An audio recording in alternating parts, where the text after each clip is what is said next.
Welcome back.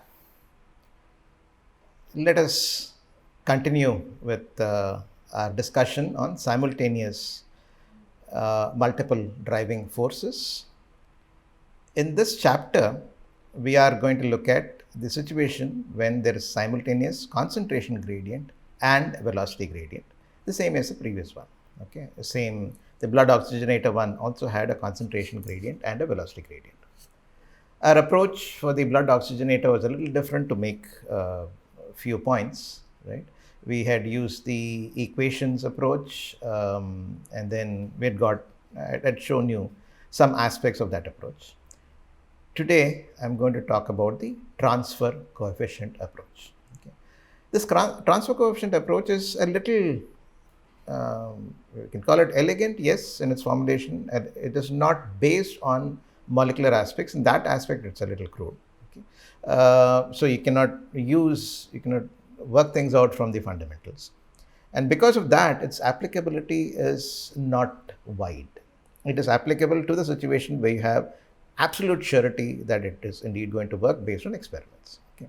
That is the big drawback of this. The confidence that is associated with applying the numbers that you get out of this, or numbers that you get for transfer coefficients, are limited, or the confidence is limited. Okay. However, this is a very useful approach, much less complex, mathematically complex, and so on. It is highly useful in design. It gives you wonderful designs, and this approach gives you wonderful designs and good for operation.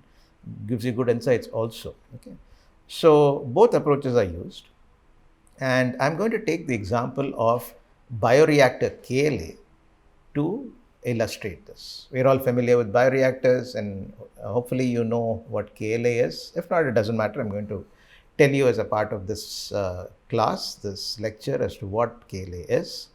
And we are going to use the transfer coefficient approach to get a handle on the KLA.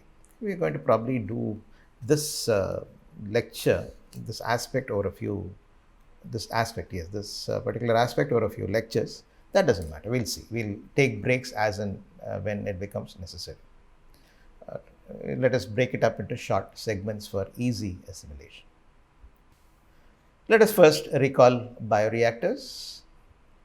Industrial bioreactors are large vessels, bioreactor is a controlled instrumented vessel, right, that is used to produce bioproducts.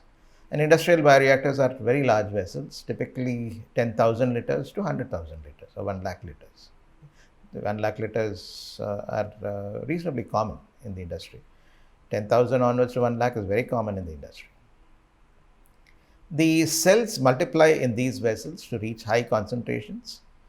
10 billion, that's 10 power 10 cells per ml, okay, that's a concentration, is typical for microorganisms such as bacteria, which measure about 2 microns in size. We all know this. We're all biological people. Even if your background is different, you can pick it up from here. These multiply here, and in the process make the product of interest as a result of the complex set of reactions that occur inside them.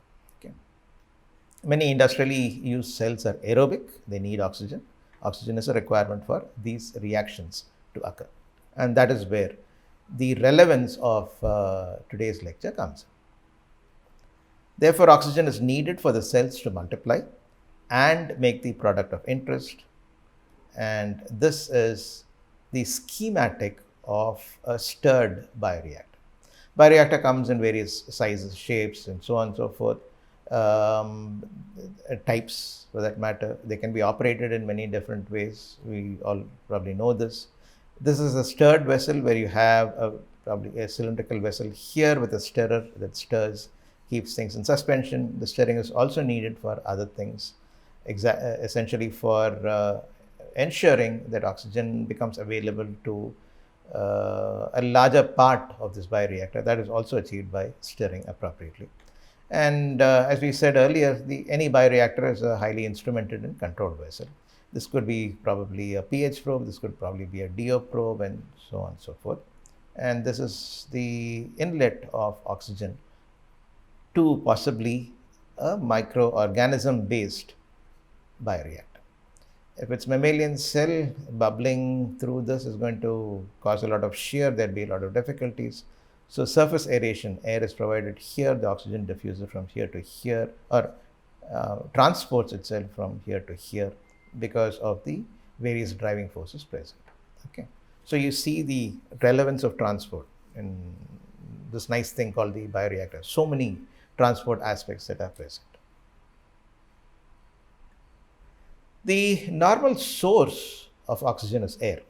Okay, simpler to use. It has air has 21% oxygen, and so that's available free. And as long as you can purify it, you can directly use it for free.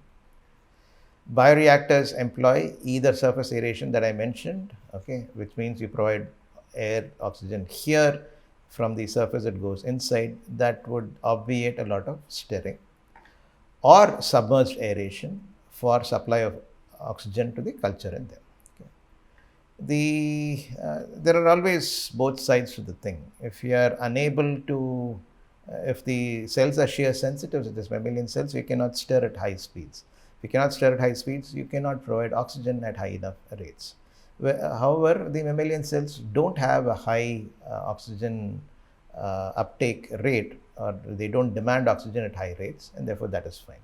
The bacterial systems, microbial systems have oxygen uptake rates that are tenfold that of mammalian cell uptake rates. So, there are various different things that we look at from a point of when we do bioreactors, upstream bioprocessing course, and so on. Very interesting aspects. In surface aeration, the oxygen is transferred from the air in the head space. The head space is the region above the liquid surface here. From the head space to the liquid across the gas liquid interface that separates the broth from the head space. In submerged aeration, the oxygen is transferred across the bubble surface. There are a lot of bubbles that are sent out. The oxygen is transferred from across the bubble surface to the liquid. We'll look at this in greater detail.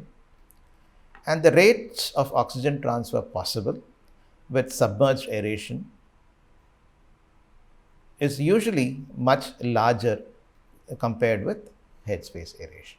Okay, so submerged aeration oxygen rates are much larger compared with the headspace aeration. There is certain please ignore the certain there. Let us take a closer look at the rate of oxygen transfer in a gas liquid system, or oxygen is the species that is transferring itself from the gas bubble to the liquid broth to be consumed there. So this is our system. We'll continue for a few more minutes.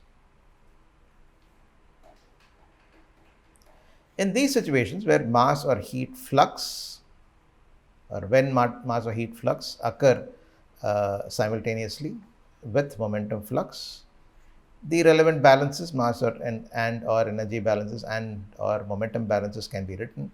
They are valid and they need to be solved together. You could always do that. However, you know the downside of it now. In many situations, such as in a stirred bioreactor, the flow fields themselves are not clearly defined. It's all turbulent flow field. It's rotating, stirring at reasonably high rates, and you no longer have laminar flow there. So the flow fields are not clearly defined. Thus, an alternative approach would be useful, especially for design and operation. An approach that serves very useful for design and operation of macro systems and allows for a certain level of analysis understanding is the transfer coefficient approach that as I mentioned at the beginning of this lecture. In general, okay, this is the transfer coefficient approach. In general, flux is expressed as the product of a transfer coefficient and a driving force. Okay, so this way it is similar, but there are differences. I'll come to the difference in a bit. For example, okay, this is equation 6.2.1-1 in the textbook. For example, mass flux is expressed as a product of a certain mass transfer coefficient. This is not diffusivity, this is a mass transfer coefficient times the concentration difference. Okay, the concentration difference becomes the driving force here rather than the concentration gradient. right? The gradient is kind of understood, but this kind of a formulation turns out to be very helpful. If there's a concentration difference, it has to happen over a certain distance, and therefore this is fine. But explicitly speaking, in this case, the mass flux is written as the product of a mass transfer coefficient times a concentration difference, not a concentration gradient. We'll call this equation 6.2.1-2. And heat flux, for example, is written as the product of a heat transfer coefficient times the difference in temperature. Equation 6.2.1-3. Note, this is not temperature gradient, but temperature difference. The transfer coefficients are different for each situation. Therein lies the limitation of this approach. Okay? For a particular given set of situations, this much Reynolds number, this much other numbers, and so on and so forth, this coefficient is valid. That's the best that you can do with this approach. But that is useful. Thus, generalizing the values is difficult, although the intuitive approach works in general. Okay.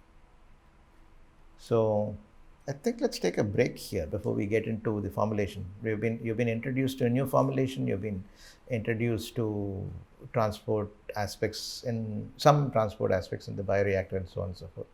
And we are starting out this transfer coefficient approach. So internalize those, think about those, and so on and so forth. And this is a short class, that doesn't matter. When we come back, we would continue with this approach. See you then.